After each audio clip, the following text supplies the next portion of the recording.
বলছে রসকস থাকবে না। ও রসকস থাকবে না বিয়ের পর, বিয়ের আগে। যতই সময় যাচ্ছে ততই বেরিয়ে আসতেছে একের পর এক নোংরা তথ্য। এবার সবচেয়ে বেশি আলোচিত হয়ে উঠেছে মুনিয়ার সঙ্গে তৌহিদ আফ্রিদির সম্পর্ক। ফাঁস হওয়া একাধিক ফোন আলাপ এবং কি ভুক্তভোগীদের অভিযোগে এটাই প্রমাণিত হয় যে মুনিয়ার সঙ্গে আফ্রিদির কতটা ঘনিষ্ঠ সম্পর্ক ছিল। এই সব কিছুই জানতে পারবেন আজকের এই ভিডিওটিতে, তাই ভিডিওটিতে একটা লাইক দিয়ে চ্যানেলটি সাবস্ক্রাইব করে শেষ পর্যন্ত দেখতে থাকুন।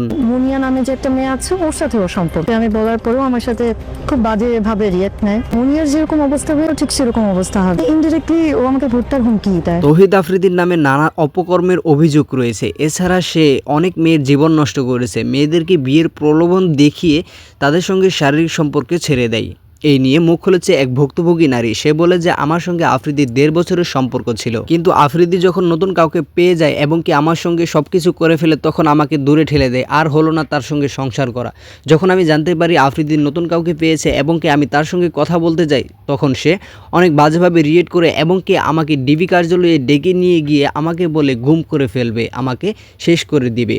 এই ভয়ে আমি আর কিছু বলতে পারিনি। ভুক্তভোগী ওই নারী আরো বলেন যে আফ্রিদির একটা না দুইটা না আরো অনেকগুলা মেয়ের সঙ্গে সম্পর্ক আছে। তাদের মধ্যে মুনিয়া নামের একটি মেয়ে ছিল যার সঙ্গে তৌহিদ আফ্রিদির সম্পর্ক ছিল। এই নিয়ে আমি তৌহিদ আফ্রিদির সঙ্গে কথা বলতে গেলে আমাকে তৌহিদ আফ্রিদি বলে মুনিয়ার সঙ্গে যে ঘটনা ঘটেছে তোমার সঙ্গে একই ঘটনা করবে।